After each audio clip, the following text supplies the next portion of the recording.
Assalamualaikum warahmatullahi wabarakatuh. Waalaikumsalam warahmatullahi wabarakatuh. Baik Bapak Ibu, kita lanjutkan lagi telah kita pada ayat-ayat Al-Quran yang telah diprogramkan dalam Al-Qurani. Kemarin kita selesaikan sampai ayat 10 ya, halaman 10 maaf. Belum lebih lanjut ke ayat berikutnya. Itu ada hadis Nabi yang dikasih tanda bulat. Mari kita baca itu. Kana Rasulullah sallallahu alaihi wasallam yaqulu alhamdulillahilladzi tatimmu shalihat. Alhamdulillahi ala kulli hal.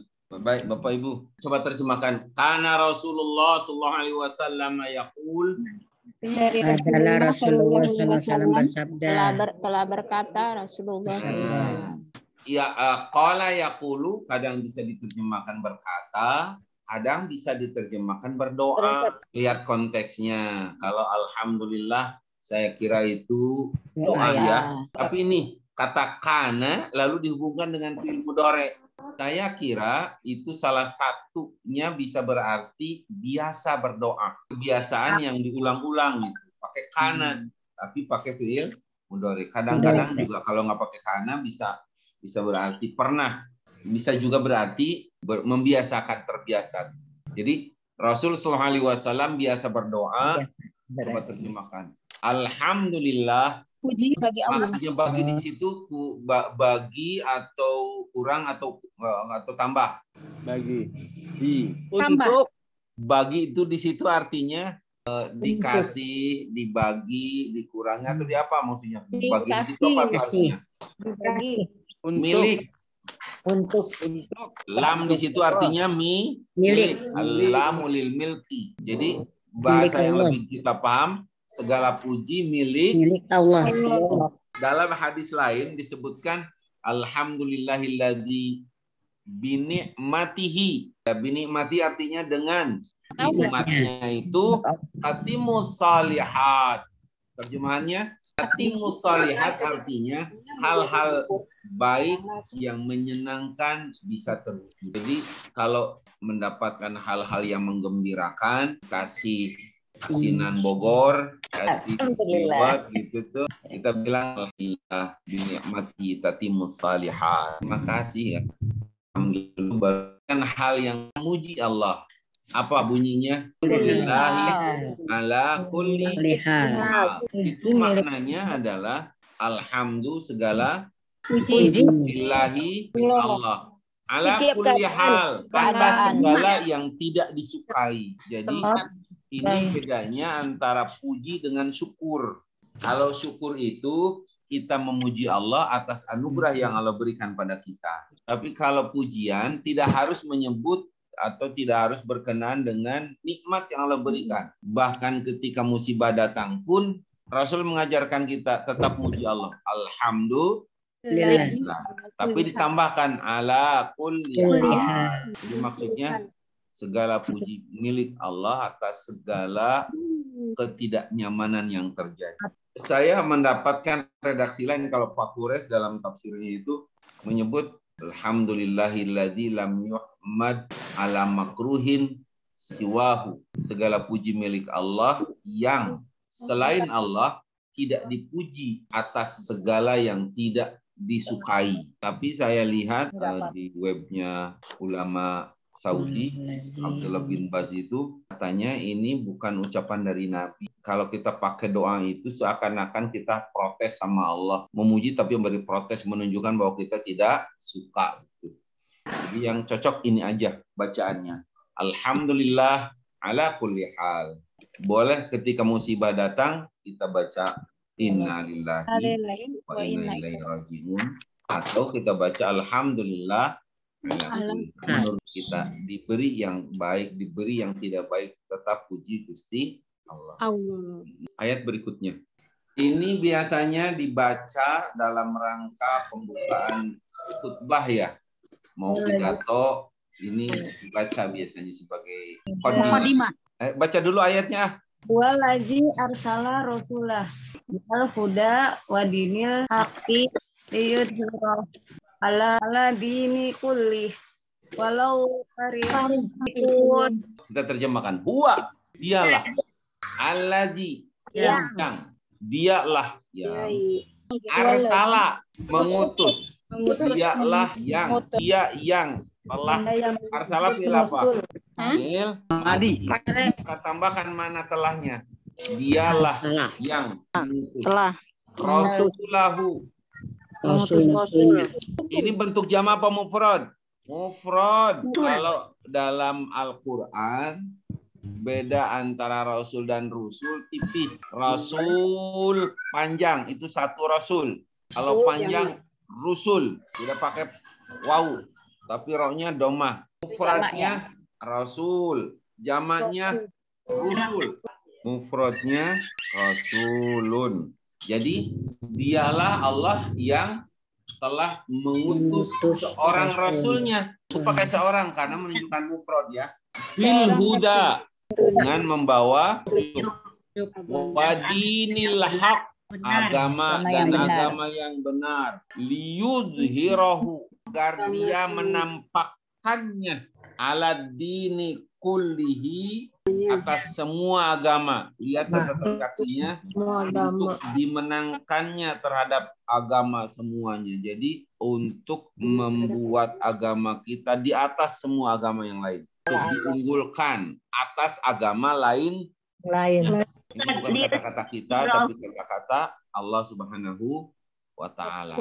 Adharo itu aslinya kan menampakkan. Kalau menampakkan itu yang lain dibuat menjadi tak tampak. Jadi unggul sendiri dia. Mengunggulkannya di atas agama yang lain. Maka ditafsirkan dengan dimenangkannya gitu di atas seluruh agama. Maka kata Nabi, al-Islamu ya'lu wala yu'la.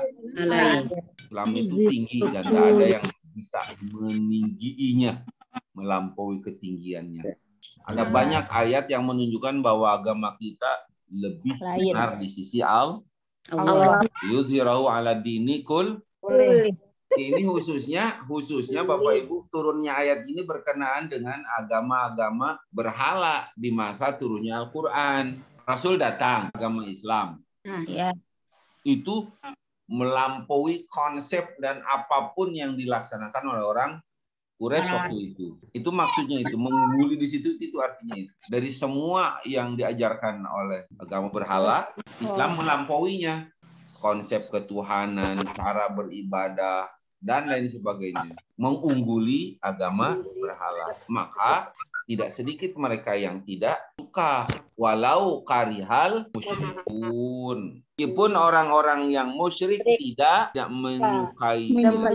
Jadi lebih baik kita bilang menurut Allah agama kita mengungguli agama seluruh agama. Tuh, menurut Allah ya. Oke, sekarang lihat sorobnya. Arsala ini ilmu madi ya. Al-huda masdar. Coba cari mana masdarnya. Bentuk masdar yang mana? Hudan. Huda itu bentuk masdar dari hada.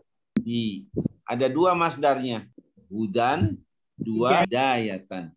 Nah, Bapak Ibu, ini praktek ilmu nahul wadih kemarin ya. Kalau kemarin kan kita bilang bahwa fi'il mudhari itu mansub, misalnya ditandai dengan fathah. Kalau ditambah atau didahului oleh salah satu dari 4 huruf. 1 an, 2 lan, 3 izan, 4 kai. Boleh kita tambahkan satu lagi. Apabila didahului dengan apa yang kita sebut lam ta'lil. Lamut ta'lil. Lam ta'lil adalah lam yang berfungsi menunjukkan alasan mengapa sebuah fi'il dilakukan. Lam ta'lil adalah lam yang menunjukkan alasan mengapa fi'il sebelumnya dilakukan. Dia berada di tengah-tengah dua fi'il, Pak, Bu. Jadi lam yang menunjukkan alasan mengapa fi'il sebelumnya dilakukan. Nomor 1 tadi ya. Jadi lam yang menunjukkan bahwa fi'il sesudahnya merupakan alasan mengapa fiil sebelumnya dilakukan. Gitu. Dia berada di tengah-tengah antara dua fiil, Bu. Fiil yang sesudahnya itu menunjukkan alasan mengapa fiil sebelumnya dilakukan. Liyudhirahu ada lamnya. Lamnya itu adalah lam ta'lil. Menunjukkan bahwa fiil sesudahnya yaitu yudhir merupakan alasan mengapa fiil sebelumnya dilakukan, yaitu arsala rasul. Lam ta'lil adalah harfu nasbin. Lam ta'lil berbeda dengan lam Jar, beda. jar. Harfu jar masuk ke isim, sedangkan lam ta'lil masuk ke fiil. Ustaz, taklil artinya apa, Ustaz? Alasan, menyatakan alasan. Lam ta'lil masuk ke fiil. Lam ta'lil menasobkan fiil mudhari dan menasobkannya. Atau bahasanya gini aja. Lam ta'lil masuk ke fiil mudhari dan menasobkan fiil tersebut. Berarti gini Pak Ustaz.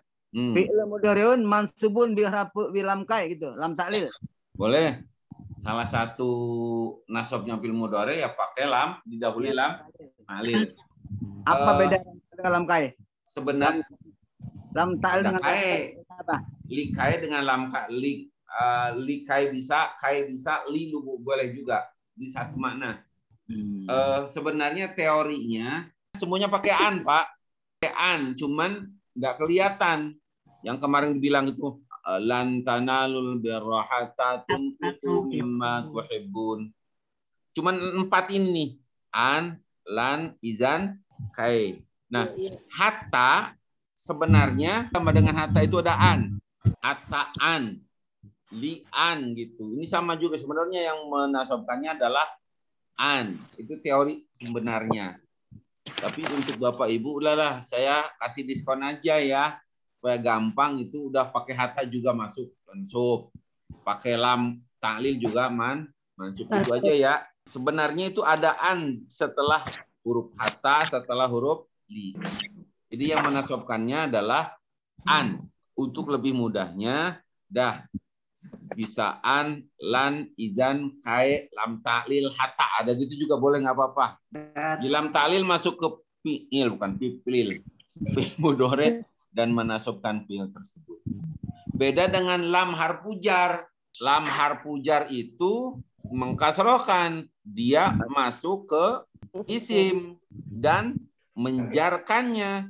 Lam harfu jar masuk ke isim dan menjarkannya, membuat isim itu menjadi majrur. Jadi yang harus diplototin adalah setelah lam apa? Fi'il kah atau isim? Kalau isim berarti hujan. Kalau fi'il berarti lam taklil. Iya. Simpelnya seperti Fi'ilnya kayak apa ta'lil? dua-duanya bisa. Bisa. Kayak atau lam ta'lil. Mansubun bi harfu kai. Fi'il mansubun bi lam ta'lil. Boleh ya, begitu aja udah. Akhirnya fi'ilun mudhari'un mansubun bi lam ta'lil gitu aja, Pak. Mansubun wa alamatun nasbihi fathatun zahiratun fi akhir. Kariha. Fi'il apa kariha? Walau karihal musyrik. Madi. Oke. Sekarang lahunya. Dua isim apa? Domir itu maka Ustaz. Oke. Aladzi. Mausul. Tuh pinter-pinter, Masya Allah. Arsala, balik lagi. Fi'il apa nih? Fi'il madi. Pertanyaannya, mana pelakunya? Mana fa'ilnya arsala? Domir, mus, takdiruhu, wa. Kembali kemana? Kepada aladzi. Depannya kan aladzi itu. Rasulah, kenapa dibaca fathah? Makul bih. Nah, ini lihat nih. Bil huda. Pertanyaan saya, al huda itu majrur atau mansub? Majrur. Kalau dia majrur, kenapa nggak dibaca al hudayi? Kemarin kita udah sempat dibilangin bahwa isim itu ada juga yang mu'tal. Masih ingat nggak isim mu'tal? Akhirnya huruf ilah. Isim mu'tal adalah isim yang huruf terakhirnya huruf ilah. Di akhir huruf ilah. Kalau isim mu'tal itu ujungnya doang dia. Tengah, depan nggak dianggap. Isim mu'tal itu ada berapa? Satu isim maksur. Dua isim mankus. Oke, betul. Isim maksur adalah isim mu'tal yang sebelumnya sebelum huruf ilahnya diberi harokat fathah. Sedangkan isim mankus yakni isim mu'tal yang sebelum huruf akhirnya berharokat kasrah. Berarti al-huda ini apa? Isim maksur. Al-huda adalah isim maksur. Oke. Ketika dia majrur, jangan diberi harokat kasroh. Udah biarin aja begitu. Tidak mengalami perubahan, tetapi sebenarnya bukan mabni. Bahasanya sebenarnya dia itu majrur. Cuman kasrohnya terhalang oleh alif. Bahasa Arabnya majrurun wa alamatu jarihi kasrotun, bukan kasrotun zohiratun tapi muqaddaratun alal alif. Bahasanya tanda jarnya adalah kasroh yang terhalang. Apa aja terhalang, nggak kelihatan kan, tertutup oleh alif. Ini alasannya baku, itu penjelasannya baku seperti itu. Jadi cukup sekali baca, sekali hafal semua jenis isim maksur seperti ini i'rabnya. Kalau majrur juga demikian, kalau marfu bahkan mansub juga sama, dia nggak berubah. Mansubun, majrurun gitu. Kalau marfuun bil dhammah muqaddarah 'alal alif, kalau mansub fathatun muqaddarah 'alal alif, kalau majrur bil kasrah muqaddarah 'alal, itu ya Pak Bu ya. Itu sebabnya ayat berikutnya bilang wadinil haq. Dini, tidak dina. Kenapa dini? Karena adanya. Kalau dina itu kakaknya. Dini, kenapa kasroh? Karena maktub bil huda. Maktub kepada al-huda. Tadi al-huda mansub apa marfu? Majrur. Jadi tufun alal majruri majrurun. Diatopkan kepada majrur pasti majrur juga. Walau karihal musyrikun. Kalau kariha fi'il madi, maka al-musyrikunnya adalah maf'ul bih apa mudhof ilaih? Fa'il. Fa'il itu mansub apa majrur? Marfu. Tanda rofanya adalah al-wawu. Kenapa tanda rofanya wawu? Karena jamak mudzakkar salim. Ayat kedua. Qul anfiqu ta'an aw an yutaqabbala minkum innakum kuntum qauman fasiqin. Mari terjemahkan dulu. Qul, katakan anfiqu, nafkahkan, belanjakan, beri infak, itu aja ya. Berilah infak. Au'an, dengan sukarela, au karhan, atau terpaksa. Silahkan kalian beri infak, mau sukarela kah, mau terpaksa kah. Yang jelas, nah ada lan tuh. Lan yutaqabbala minkum, maka infak kalian lan, bukan tidak, tapi tidak akan pernah diterima minkum, darimu. Kalau tidak itu lam, lan tidak pernah akan, tidak akan pernah, will never. Jadi ini ke siapa ya? Berinfaklah kalian. Mau infak dengan sukarela, mau infak dengan terpaksa, semua infakmu tidak akan pernah diterima Tuhan. Ini serem banget ya. Kenapa tidak akan diterima? Innakum, sesungguhnya kalian qauman fasiqin. Innakum kuntum qauman fasikin. Sesungguhnya kalian orang-orang yang fasik. Apa itu? Fasako itu kalau menurut ahli bahasa artinya kharaja, keluar. Jadi orang yang fasik adalah orang yang keluar dari ketaatan kepada Allah. Dia tidak kafir, bisa aja mukmin, tapi terlalu banyak perintah yang diabaikan. Banyak larangan yang dia langgar. Itu Contohnya? artinya fasik. Jadi Bapak Ibu, ini salah. Ya, jadi kul ini perintah kan? Yang nyuruh siapa? Allah. Kepada siapa? Kepada Nabi Muhammad Shallallahu Alaihi Wasallam. Menyampaikannya kepada siapa? Dalam konteks ayat itu disampaikannya kepada orang-orang munafik. Nah, fasik di situ adalah munafik. Saya baca tafsirnya ya, tafsir Al-Quran As-Sa'di ini. Yaqulu ta'ala mubayyinan lana nafaqatil munafiqin. Allah berfirman menjelaskan tentang batalnya, tidak sahnya nafkah, sedekah, infak orang-orang munafik. Wa dzakiran asbab fi dzalika, seraya menyebutkan penyebabnya. Qul, katakan Muhammad lahum, kepada orang-orang munafik, anfiqu tau'an min anfusikum au karhan ala dzalik. Infak baik secara sukarela dari dirimu maupun terpaksa karena itu, bi ghairi ikhtiyarikum, tanpa pilihan kamu, lan yutaqabbala minkum syai'un min a'malikum. Tak ada satupun amal kalian yang bisa diterima oleh Allah. Tidak infaknya, tidak pula salatnya. Kenapa? Innakum kuntum qauman fasikin, karena kalian adalah orang-orang yang keluar dari ketaatan kepada orang munafik. Itu dalam di tafsir surat Al-Baqarah itu para ulama menjelaskan dua macam kemunafikan. Yang pertama disebut an-nifaq al-i'tiqadi. Artinya secara keyakinan mereka orang munafik. Orang munafik itu beriman apa enggak? Tidak, cuman menyembunyikan kekufurannya dan menampakkan keimanan. Coba lihat ayat berapa? 8 ya. Wa minan nasi may yaqulu amanna billahi wal yaumil akhir wa ma hum bimu'minin. Mereka bilang aku beriman, kami beriman, padahal mereka tidak beriman. Jadi itu persoalan besar itu. Persoalan besar mereka di hadapan Allah dan persoalan besar bagi kaum muslimin. Kita nggak bisa, kenapa abu-abu?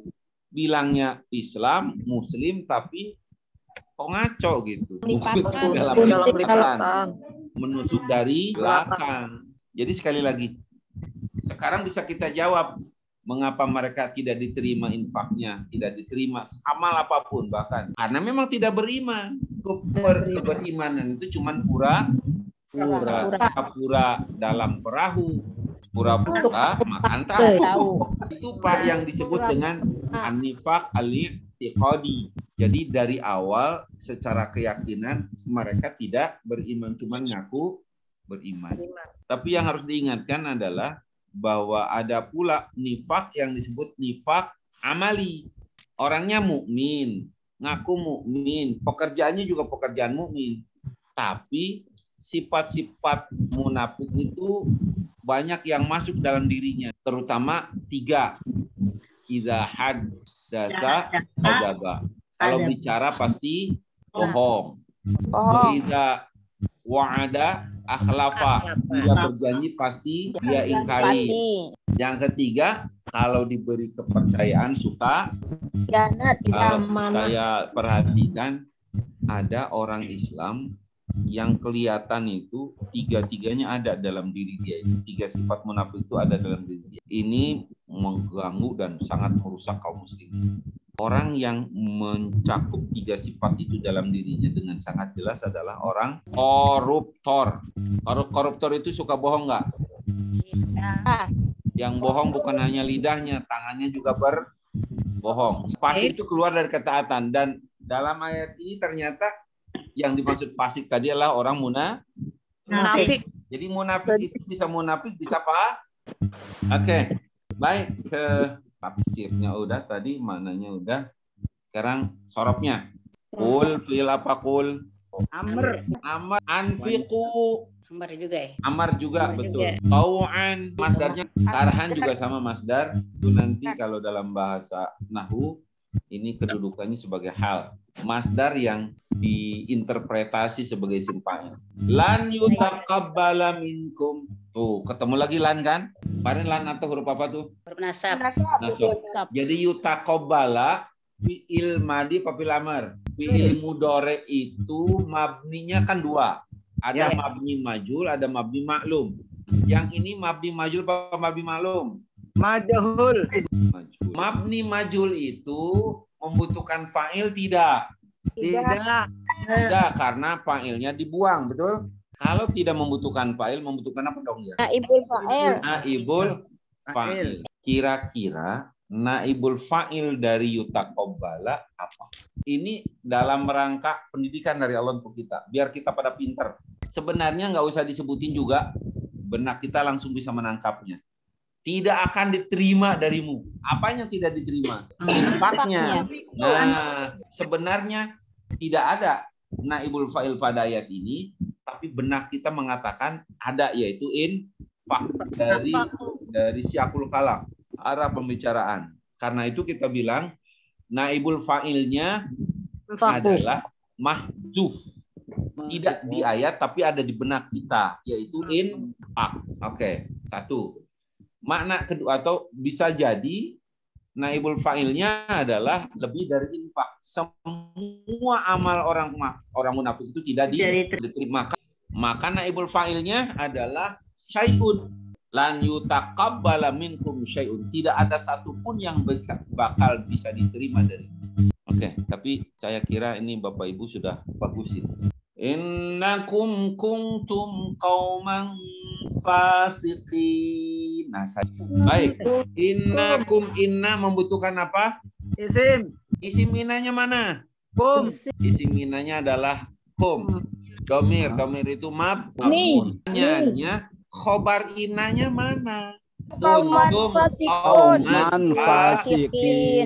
Kuntum qauman fasiqin. Berarti khobarnya khobar Jumlah. jumlah Ismiyah. ismiyah. Terdiri dari anak dulu. Tumnya boleh nggak jadi fa'il? Enggak. Nggak bisa. Apa tum jabatannya? Jadi isim kana lagi, Isim isim kun. kana. Nggak boleh jadi fa'il. Isim. Berarti khobar kananya mana? Qauman fasiqin. Kauman saja. Kauman dari mansub. Bikin apa jabatannya? Kauman marfu apa majrur? Mansub. Fasikin mansub apa majrur? Mansub. Ya, kaumannya mansub. Fasikinnya mansub, berarti Naat. fasikin adalah naat dari kauman. Kauman itu sepertinya mufrad tapi maknanya banyak, betul?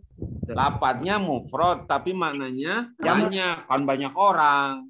Fasikin jama mudzakkar salim, tapi sama-sama mansub. Yang satu diberi tanda fathah, satu lagi diberi tanda Nun. ya, karena jama mudzakkar Salim.